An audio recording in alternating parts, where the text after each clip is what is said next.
هسه بنات ناخذ تكامل محدد. طبعا انتوا اكيد حتقولون شلون محدد اول مره يلا غير محدد. ذاك بنات علمتك شلون تكاملين حتى ما تصير واسع عليك اشرح محدد وبعدين اعلمك شلون تكاملين. لا، سويتك عرفت طريقه التكامل. هسه ورا حتى تتعلمين طريقه التعويض. شنو فرق هذاك عن هذا؟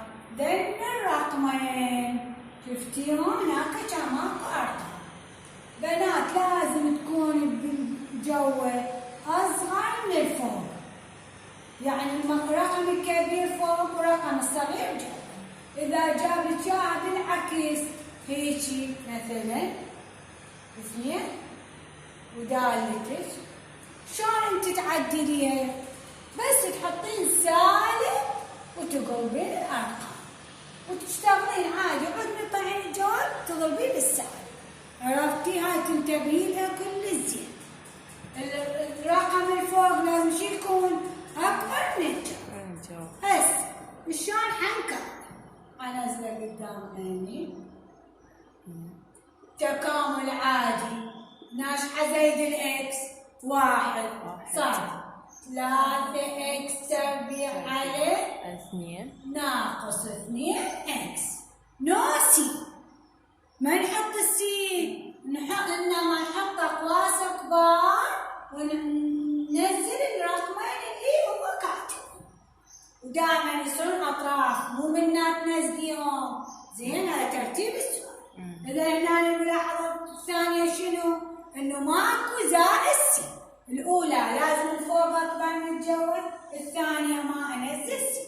هسه ماكو اختصار، ابدا اعوض. اذا شفتوا بنات الداله المقابله من كان عندي رقمين بما اول مره عوضت بالفوق اللي هو البي بعدين البي، فراح ابدا بخطوه التعويض. ركزوا. 3 في 2 تربيع على 2 ناقص 2 في 2. هذا التعويض الاول.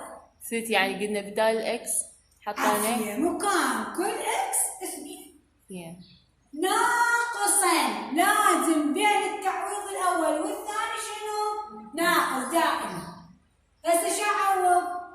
سالب 3 في سالب 2 كل تربيع على 2 ناقص 2 في سالب 2. بنات لا تطولين الخطوات.